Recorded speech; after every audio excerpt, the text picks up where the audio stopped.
So welcome back, everyone. This is a strange place to start, isn't it? But we'll get back on track next week, and we're going to hit the ground running anyway, and have you photographing today. I'm going to dive straight in and talk about the photographs here. These were taken in Niger quite a few years ago now in the desert, and the Sahel is the part of the Sahara Desert that runs about 2,000 miles across Africa, and some of the hardest areas to live. And the desert there is encroaching and growing each year. And the project that we were involved with was building these small walls, just building up a pile of rocks. And when the rains came, instead of all the topsoil running away, it would build up and new growth would come, and they'd prevent the desert from growing and growing. Hottest place on earth I've ever been. Our thermometers went up to 140 degrees, and they were off the scale. And the first day I was there, well, I was wearing a turban like this, a white turban actually, like this, to keep the heat of your head. But I thought I was ill and was going to have to leave or find some way out of the desert. But it was okay. 4 o'clock came, the temperature dropped. I felt better and realized that it was just the heat that I couldn't handle. Amazing experience. But it relates to our first assignment that we're going to be talking about today, our 4 image types assignment. And so I'm going to go through a few of these images. Camels dominated the lives of these people in the desert. A camel, one of these camels at market would cost around 8,000 US dollars. That's way back when, probably a good deal more. And the wealth of these people really in their camels. The tents that they lived in are made out of animal skin, and incredible way of life roaming through the desert to this day. You can see inside one of these tents and the sheep in the background there, this little girl and the boy with his little strap around his neck here, living in these tents and traveling across the desert. To get this shot, I was hanging out the back of a pickup, and we got the camel running up behind us. Just incredible experiences, and the parched ground was really kind of critical to be able to see, to demonstrate how difficult it was for people to live in this part of the world. So 4 image types that we're going to be talking about, and well, the first image type is an establishing shot, a shot that sets the scene for everything else that's going to follow. And the first image that I showed you in this series would be an establishing shot. An eavesdropping shot, a shot taken as though you were not there. Fly on the wall style, a picture as though there's no interaction with you. Leads us on to the third image type, which is an interacting image. An image where your subject is interacting with you as a photographer with an appropriate expression on their face. 2 shots here where I'm directly relating to the subject. And the last one is a detail shot. Could be a close-up, it could be a wider view of something, but these are details that are critical that help tell a part of the story. So photojournalism, let's see if I can start with our little introduction here. It's about visual storytelling, and that's going to be the guts of this course, how to tell stories with photographs. We're going to cover documentary style photography, sports photography. There's a component of the history of photography and an 2 assignments that relate to history. We're going to talk about war and conflict photography. When I was at college like you, I would never believe that I'd go into a conflict zone. I've been to about 12 conflict zones around the world since then. And so we're going to talk about war photography and what's involved in getting the story under the most extreme conditions. Humanitarian and mission trip photography is going to be another area that we're going to talk about. Overriding everything, if you will, is a commitment to the truth. And we'll come back and we'll reference the NPPA Code of Ethics, National Press Photography Photographers Association, and preamble to their Code of Ethics here. Photography and video images can reveal great truths, expose wrongdoing and neglect, inspire hope and understanding, and connect people around the globe through the language of visual understanding. Photographs can also cause great harm if they are callously intrusive or are manipulated. And we'll go back and dig into the Code of Ethics, and I'll give you some other materials as well. But that commitment to the truth, be accurate and comprehensive in the representation of subjects. That's going to be a theme that we'll come back to over and over as we go through this course. All right then, so today, part one, explain that this is the foundation assignment for all others in the class. These 4 image types, when you're telling a story, coming back with different types of images, I believe is critical. And if you're presenting a set of images to an editor or a designer to lay out in a magazine or a newspaper, different types of photographs are really kind of critical. And so each of the assignments that we go through, this is an approach that you can take with every assignment, different types of photograph. The first is the establishing shot. The establishing shot sets the scene for everything to follow. It could be a close-up shot. It could be a wide-angle shot. Whatever, it needs to set the scene, and that's the defining part of that image. Details. It could be a close-up, or it could be a large objects of interest, or a large scene. Eavesdropping photographs, pictures taken as though you were not there. But the trick here is make sure you can still recognize the person.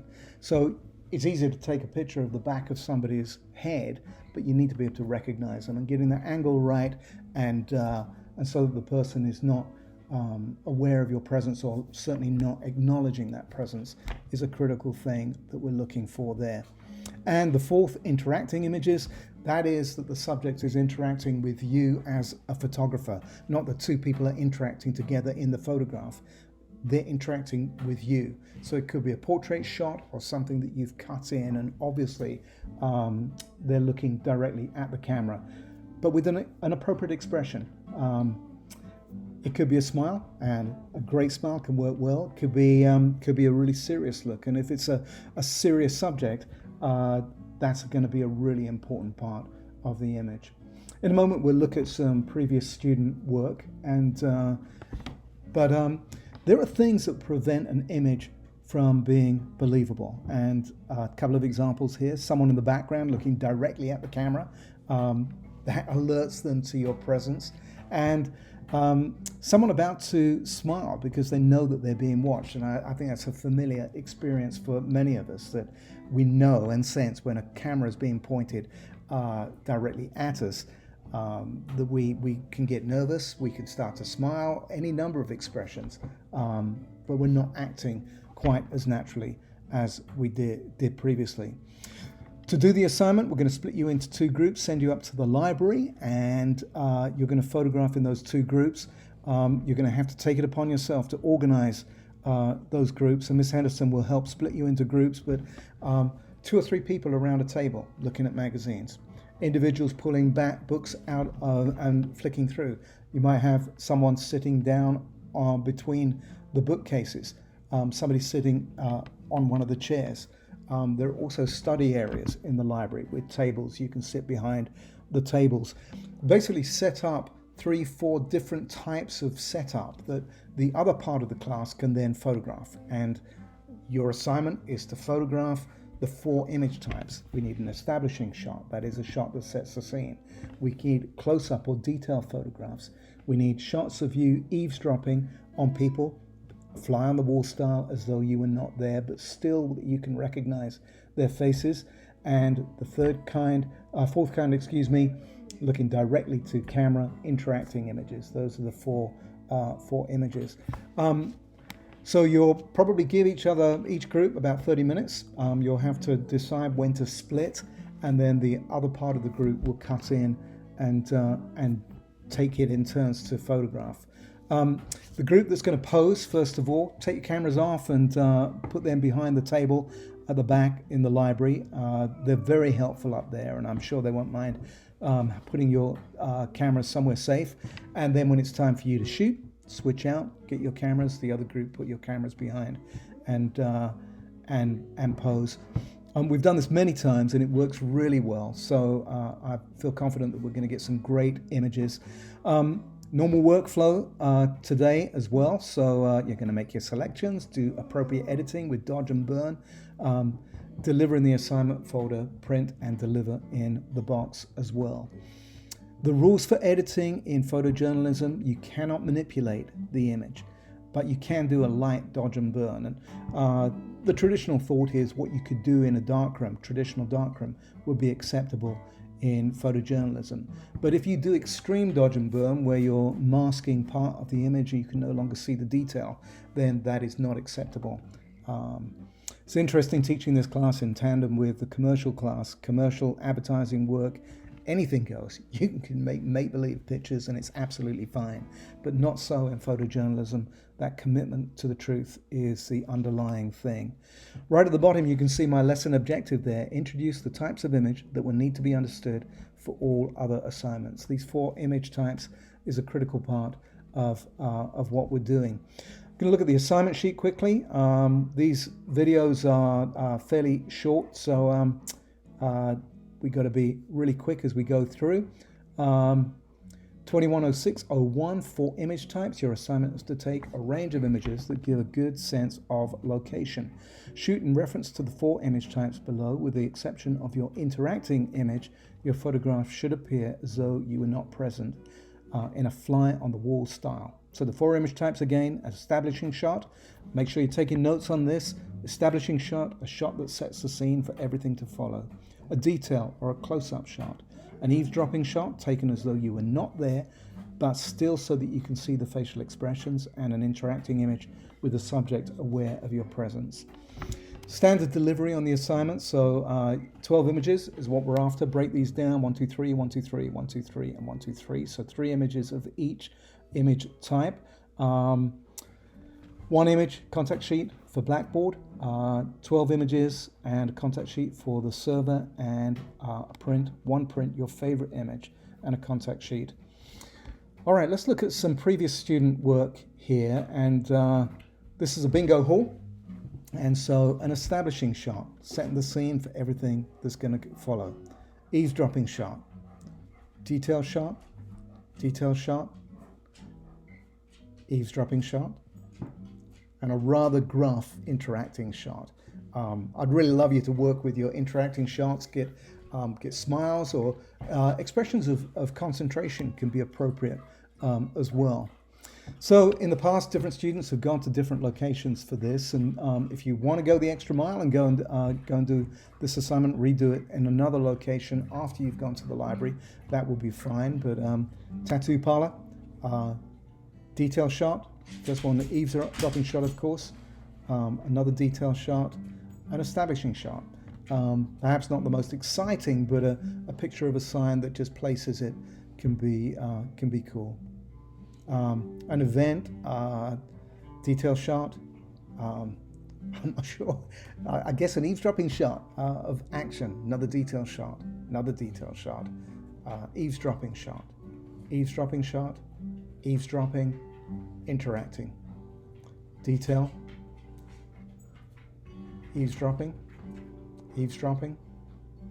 Another student went to the barn, or not the barn, the greenhouses. This is slightly different now.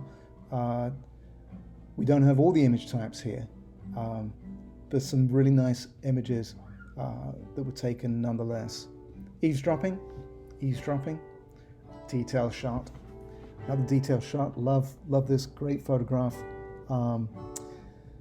I do love this. I wish she didn't have that smile on her face, but a great photograph nonetheless. Eavesdropping shot. In tight, but eavesdropping. He's not interacting with the photographer, but looking very seriously at what he's doing here. Again, eavesdropping. All of the eavesdropping pictures here, we can see the facial expressions, and that's the critical thing. So Miss Henderson is going to see you through, set you up today, and get you going. Check your email. I'm going to send out an email each day, but this gives you an idea of where we're heading with these assignments back to the beginning there. Your goal today, complete the assignment, and I'll be back before you know it. All right, have a great day. Thank you.